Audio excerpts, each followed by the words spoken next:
How to enable two-factor authentication in Tumblr. In this video, I'm going to show you how you can easily do this. First of all, open the application.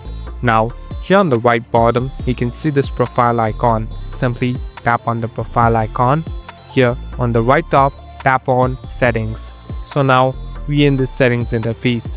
This is the place where you can find different options and customize it. Here on the top, tap on Account Settings, and here select on Security.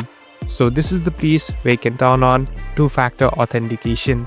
So in order to do it, you must have other applications like Authy, Google Authenticator, or Duo Mobile. Here, simply tap on this button and tap on Send Password Reset.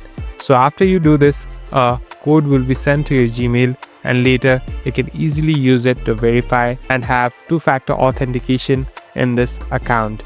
Thank you for watching this video. I hope this video will help you.